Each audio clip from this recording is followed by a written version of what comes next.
Lors d'une conférence de presse qui s'est tenue à la mairie de Bergerac, Fabien Rué et Bérénice Vincent ont développé le programme de la Semaine du développement durable qui commence à Bergerac samedi 31 mars et s'achèvera le 7 avril.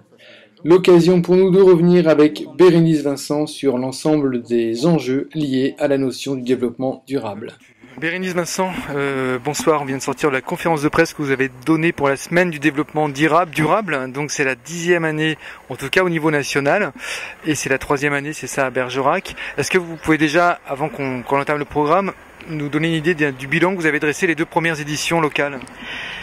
On a vu qu'il y avait de l'appétence pour des choses aussi simples que visiter les serres de la ville ou quand même connaître comment fonctionne la station d'épuration.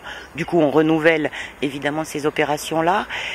C'est-à-dire qu'à la fois c'est un moment un peu fédérateur et c'est pas toujours simple que les gens s'y retrouvent. Ils ont l'intérêt pour tel ou tel événement.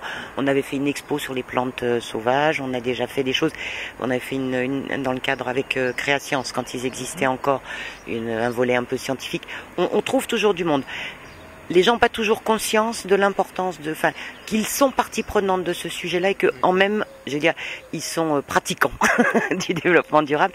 Et c'est un peu l'enjeu au fil du temps, moi je trouve, d'arriver à associer plus, pas faire des événements où la mairie décide de faire venir une grosse expo ou autre, mais plutôt de tisser autour de ces sujets-là des bonnes pratiques ou des envies de s'améliorer ou des interrogations pour avancer ensemble avec le tissu associatif. On est en 2012, il y a eu le Grenelle de l'environnement il y a quelques temps. Aujourd'hui, la campagne électorale, que ce soit pour les présidentielles et on le suppose bientôt pour les législatives, laisse un peu de côté, même beaucoup de côté, l'aspect du développement durable. Est-ce que vous trouvez ça symptomatique? Est-ce que c'est révélateur d'un essoufflement lié à cet enjeu du développement durable? Je crois que malheureusement la crise financière a balayé ça, alors que je fais partie des gens qui pensent qu'au contraire ce concept et même l'écologie sont plutôt la solution et une manière d'aborder les problèmes de manière beaucoup plus globale, du local au global, mais beaucoup plus systémique pour trouver les réponses. Le pétrole est une denrée qui est de toute façon, quand bien même on irait le chercher au fin fond avec les gaz de schiste, à un moment il va s'épuiser. Donc sans parler des conflits qu'il peut y avoir, y compris autour de ressources comme l'eau, mais évidemment le pétrole. Donc est-ce qu'on change nos pratiques de consommation? Est-ce que on inverse nos machines, moins de biens, plus de liens, plus de justice ou pas? C'est un vrai enjeu politique et ça devrait être très présent. La réalité, c'est que la crise économique ou le débat sur la sécurité ou d'autres choses comme ça ont tendance à balayer complètement cette idée qu'on est la même humanité sur la même planète et qu'on a tous des enjeux communs et vraiment l'idée de la solidarité et de la justice. Alors, effectivement, on n'est pas aidé par un président de la République qui non seulement a dit l'environnement ça commence à bien le faire, qui écoute plus le lobby des agriculteurs, certains présidents de région qui portent plainte contre France Nature Environnement quand elle fait des affiches pour dénoncer la présence des algues vertes ou autres. On a quand même une espèce, je dirais quand même qui s'est réinstallée d'omerta, alors qu'on a une conscience du public qui est beaucoup plus grande, notamment autour des questions de factures énergétiques, de précarité, de coûts du logement et de la nécessité de se déplacer. La manière dont on a construit nos logements loin de là où on travaille, elle est prégnante pour des millions de gens aujourd'hui parce qu'ils ne peuvent plus, n'ont plus les moyens de se déplacer ou de se chauffer. Donc alors que ça devrait être très présent, c'est un peu balayé comme enjeu global. On a aussi, c'est la première fois qu'on n'a plus de ministère de l'Environnement depuis 1971. Ah oui, ce qui est assez emblématique et assez révélateur, je crois. Hein. Donc, sachant que effectivement le développement durable, c'est pas, on rajoute la problématique d'environnement sur la problématique économique, puis on bricole. Accepte-moi. On a aussi par exemple des compagnies d'aviation qui refusent aujourd'hui de participer au financement de leur quota de CO2, alors qu'ils ne payent toujours pas la taxe sur le kérosène. C'est un vrai sujet parce que vous, moi, tout le monde, quand il va faire le plein, il sait ce que coûtent les taxes. D'accord. Cette omerta, d'après vous, est-ce qu'elle peut expliquer le pédalage un peu de la campagne d'Eva Joly? Là, quand il y a les quelques sondages que je vois, c'est quelque chose qui du coup est passé en bas du tableau des préoccupations. Alors certaines, je crois, sont effectivement la question de l'emploi, du logement essentiel. L'importance du travail pédagogique, c'est de montrer que tout est lié. La campagne d'Eva Joly, c'est encore autre chose. On est dans une présidentielle, modèle 5e République, très personnalisée, donc avec ce côté très il nous faut un papa ou une maman qui nous sauve, il nous faut des tribuns, il nous faut qui mangent un peu cette problématique-là. Je pense qu'elle n'est pas totalement gommée, et je le dis d'autant moins que on le voit, hein, que ce soit dans la participation des gens à ces événements-là ou que ce soit dans les préoccupations, l'idée qu'il faut manger mieux, qu'il faut une agriculture, la question des circuits courts, hein, d'une production. Quand on dit produire français, nous on dit comment on produit localement, comment on est sur des circuits plus courts. C'est évidemment une question, c'est pas le problème que ça soit français ou pas. C'est nous on peut avoir des produits qui viennent de pas loin en Espagne, c'est pas très gênant, c'est pas loin. Hein, soyons un peu plus ouverts que dans les années 70. Mais comment, c'est bien des questions qui sont latentes, mais elles sont pas mises nécessairement sous le chapeau de l'écologie ou portées au crédit de l'écologie et du développement durable. Revenons-en au programme de la semaine du développement durable à Bergerac. Beaucoup d'initiatives, alors des rencontres, des conférences, des ateliers, du cinéma. Est-ce que vous pouvez nous donner quelques points importants, points forts de cette semaine ? Bon, donc j'ai dit, on retrouve la balade à Pombonne, on retrouve la visite des serres, on retrouve la visite de la station d'épuration.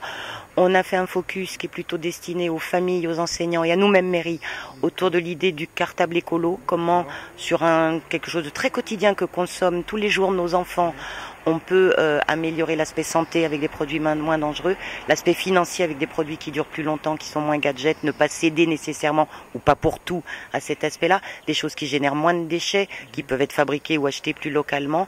Donc voilà, on prend un objet quotidien, le cartable et ce qu'il y a dedans, et on voit comment on peut les uns et les autres aller vers quelque chose de mieux. La ville va signer la charte zéro herbicide du département, donc ça va donner lieu à la présence d'un stand sur le marché le samedi matin et une conférence avec une association qui travaille sur les alternatives et la reconnaissance des alternatives aux pesticides, qui a vocation à être information de tous les jardiniers de Bergerac, ceux des jardins familiaux et associatifs, mais aussi les jardiniers amateurs que beaucoup de Bergeracois sont. On a une expo sur l'économie solidaire qui présente un peu les enjeux de cette autre économie qui n'est pas au 440 et qui est une économie qui a l'avantage d'être très prégnante, qui résiste mieux à la crise et qui n'est pas délocalisable. Ce sont des emplois locaux, hein, c'est très très important, et qui est très présente à Bergerac avec des gros employeurs que peuvent être la Fondation de Jeune Bosque, l'aide à domicile, les Papillons Blancs et évidemment le secteur culturel et éducation populaire. Donc ça, le cartable sain, la conférence, des animations au jardin Perdou pour faire mieux découvrir. Pombonne est connu souvent, Perdou qui est un jardin de centre-ville, et là on va être avec les enfants du pays de Bellem pour des jeux autour des arbres, reconnaître les arbres et reconnaître les petites bêtes qui sont dans l'herbe et quand on regarde de près.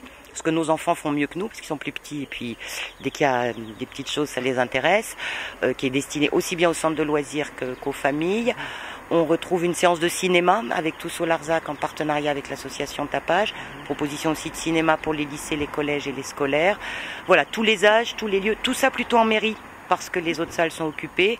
Un programme qui est disponible sur le site internet et un certain nombre de flyers. La bibliothèque accueille le SMBGD aussi et sera présente à la conférence. Voilà, on essaye de croiser.